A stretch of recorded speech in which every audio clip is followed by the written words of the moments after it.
Good evening. We'll continue with media availabilities here at Charlotte Motor Speedway. We're joined by NASCAR Chief Racing Development Officer Steve O'Donnell. And Steve, give us your perspective on tonight's race. Well, I think I want to start off by just recognizing a few folks because a lot of hard work went into this, particularly from the industry. You know, Marcus Smith's going to talk to y'all and applaud his leadership. But I'm up here talking about the race, but I think there's some folks that I think most people know at the R&D Center, but Gene Stefanition, John Probst, Chris Papilia, Scott Miller, and I think the guy who put the most work into this is Eric Jacuzzi.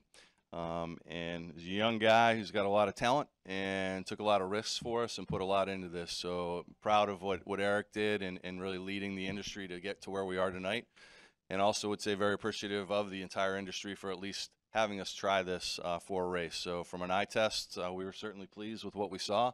I think you'll hear drivers say, you know, directionally there's some things we can look at. We agree. But would certainly say we've got to take time to digest what we saw, look at a lot of the facts, and see where we go from here. Great. So we'll open it right up for questions. Please raise your hand, state your name and affiliation. We'll start with Caleb, and then we'll go to Bob and Dustin. Caleb's in the middle. In the middle, right.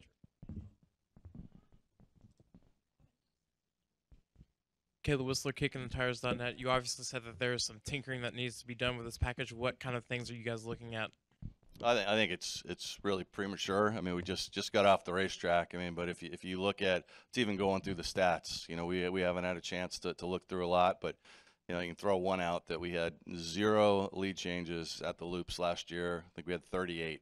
So over the last 4 years, that's more than the last 4 years. Pretty good data when you look at that. And then you also look at some of the being able to approach the leader. What are some of those challenges we may want to look at? But certainly from 1st to 10th throughout the night, much closer. But at the end of the day, the best teams and the best drivers are going to go out there and win. And we also saw that tonight. Okay, we'll continue with Bob.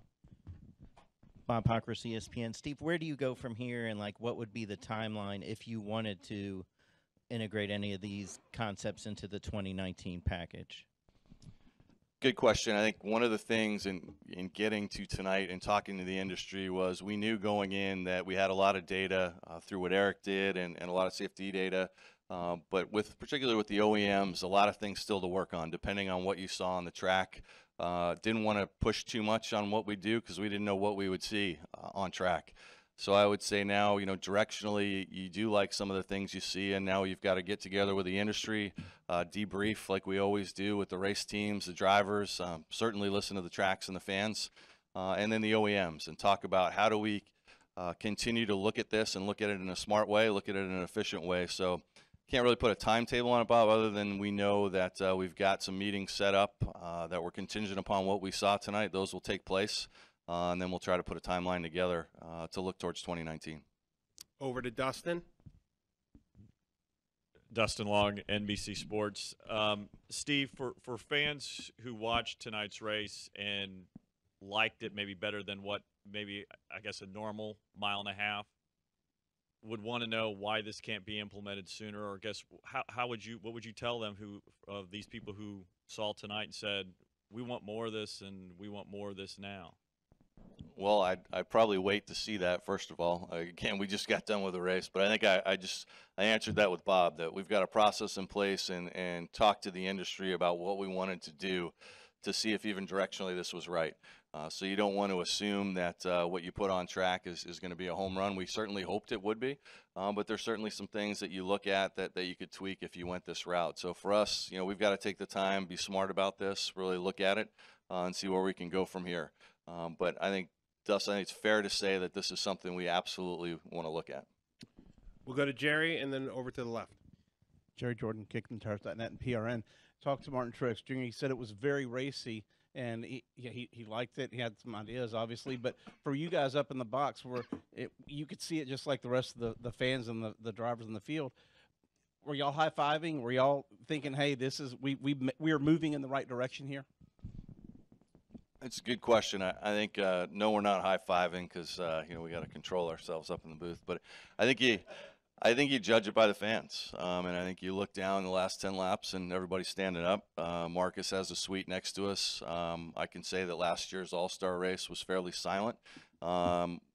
don't know if everybody stood or everybody was even still there. It was packed. We heard screaming in the suite next to us. So people were enthused. And I think the one thing is, you saw Kevin Harvick go out there and win, and he certainly dominated this year. But you didn't know who was going to win that race in turn 3. And you saw drivers out there competing. You saw 3 lead changes in one lap at the end of the 3rd stage. So, a lot of drama built in. And for us in race control, I think you look at it, Jerry, and you certainly saw things every lap that you wanted to watch a number of spots on the racetrack. Over to the left, and then over to Nate. Henry Hutton, Independent Tribune. You kind of mentioned, well, Joey actually mentioned up here earlier that, that this is naturally a more exciting race with everything that's on the line and no points. How do you kind of adjust how you view the excitement in this race compared to what you would see if you incorporated this package in an actual points race? I think if you ask Joey Sunday night at the Coke 600 if he's going to race just as hard, he is. I think each and every race we've got the best race drivers in the world who are going to go out there and go after it each and every lap. So this race package, I think it's important for people to note. We saw a lot of things even coming into this about this being a super speedway package. That's not the intent. The intent for us was really to look at taking the best of our short tracks, taking the best of the super speedways, and trying to find that balance where you could bring the cars closer together. You were not going to see, we didn't expect to see pack racing. We expected the best cars would still win. But we thought they'd be running closer together, and we saw that tonight. And so that was the goal of this, and the goal will be to continue to look at how we can continue to dial that in. Nate, then Jacob.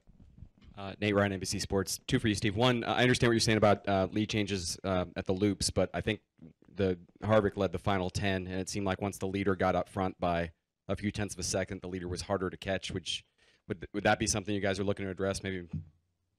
Yeah, no, we'd absolutely look to address that. You always want to see that, but I think Kyle Busch won the All-Star race last year by 1.1, 1.2 seconds. 10th place was 1.5. So there's a big difference there. And I think you knew on lap 7 that Kyle Busch had won the All-Star race. I think we all knew that last year. That was different this year, but still certainly, Nate, something that when you look at this package, very similar to Indy last year, when you looked at the ability for someone to get up to the leader and then that stall, that is something we want to look at.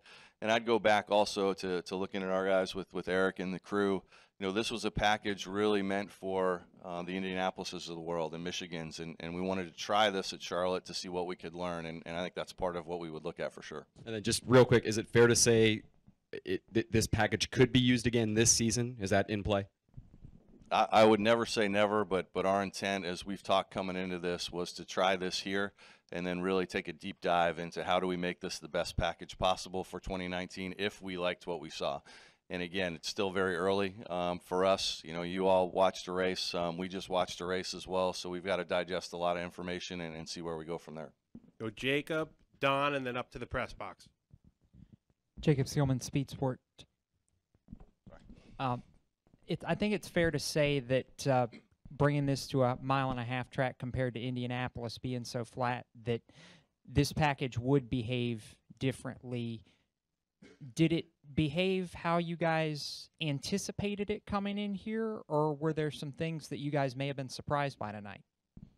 Again, still fairly early, but I'd ask Eric, I think in our really quick 5-minute debrief, I think he'd say yes. One of the things that we looked at even prior to coming here was the wheel force data from the car, and Eric went out and looked at that, and it was almost an exact match for us coming in, so we felt like we were on the right track. We felt like we'd see what we saw tonight, and I think the question mark was, can you potentially draft? If you got behind the leader, what would happen? Could somebody really get away?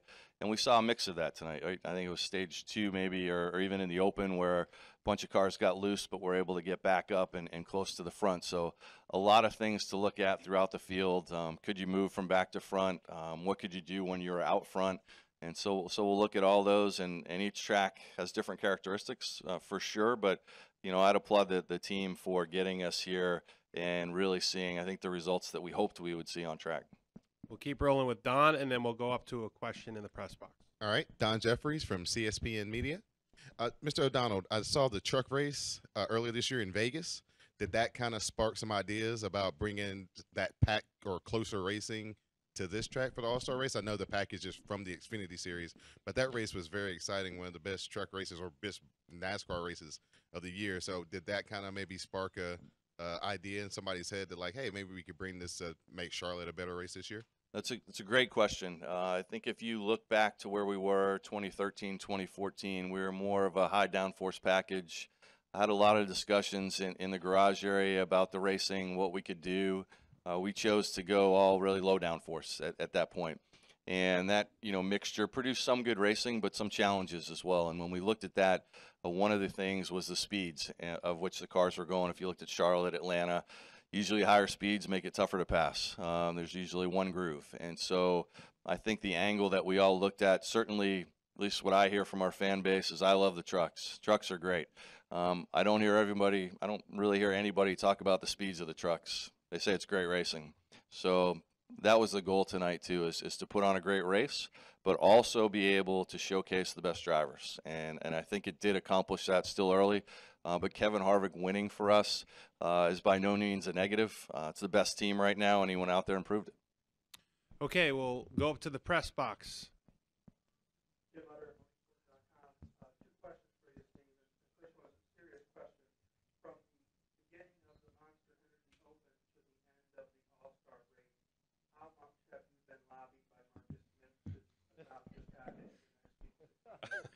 He's staring at me right now down here, Jim. So far, just a couple thumbs up. But I did like you. I think you sent a tweet with him dancing around, so that was good. And the reason I say that brings me to my second question.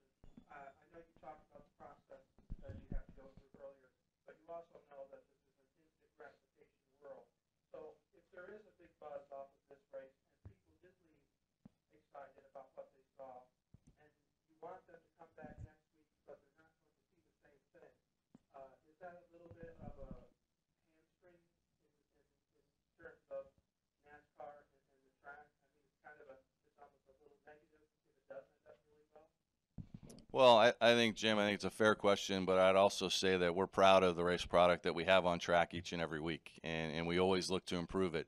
And one of the ways that you improve it and you do it in a smart way is to work collectively with the industry to make sure that you have all your bases covered. And the last thing for us to do would be to roll something out with a number of unanswered questions, and that would be the case if we did that. So we've got a lot of work to do. We've got a lot of work to do in the garage area to make sure we're on the right track. We feel we are.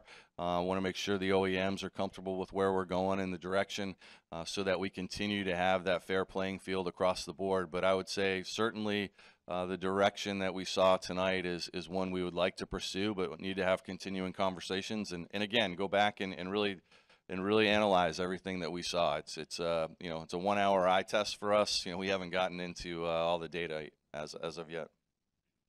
Any more in the press box? All right, we'll go to Daniel. Daniel McFadden with NBC Sports. So when you woke up this morning, what was your mixture of excitement and nervous for today, especially given practice getting rained out and all that, and the significance of what you're trying to do today? A lot of prayers this morning, probably. A lot of anticipation for the race because I knew how much work went into it, especially from our team. So was certainly cautiously optimistic, but you never know. We had weather, we had all kinds of things to look at. Really just wanted to see it play out and knew that either way we would have a direction from this. We would know that this is something we want to continue to pursue, or we would also know that we collectively tried something and it's not a direction we want to go. So I think all in all, was excited beginning of the race and honestly was excited throughout the race. I thought every lap had something to watch out there on the track. Great. We'll go to Bob and then we'll wrap up with Kenny.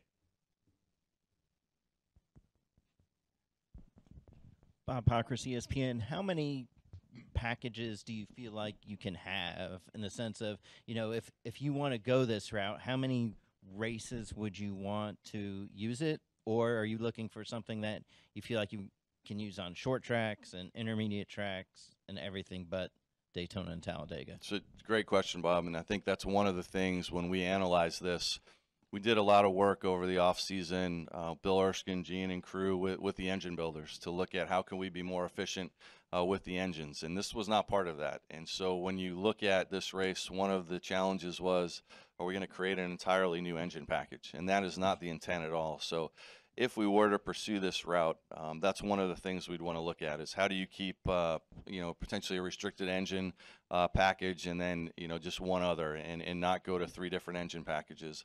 Very similar to the rules at the race cars, what they look like. You want to be as efficient as you can, but also put on the best racing possible. So that's something we've got to look at and make sure that we can limit the number of packages, Bob, but certainly make it so that it's the best racing possible for the race fans. Kenny. Akeem Balaam, Concord Tribune. And my question is similar to the one that Bob kind of just asked in terms of, when you have these conversations in the future about, about this race package, what's going to be in terms of how should I put it? The conversations that'll be had in terms of looking at what could probably work for a Charlotte or a Michigan, and then possibly thinking, oh wow, what could be something similar that may work for a track like a Richmond or a Bristol or a Martinsville, or even one of the road courses. I would say it's fairly simple when you think about all that, and I think the team owners, the tracks, and everyone would say the same thing.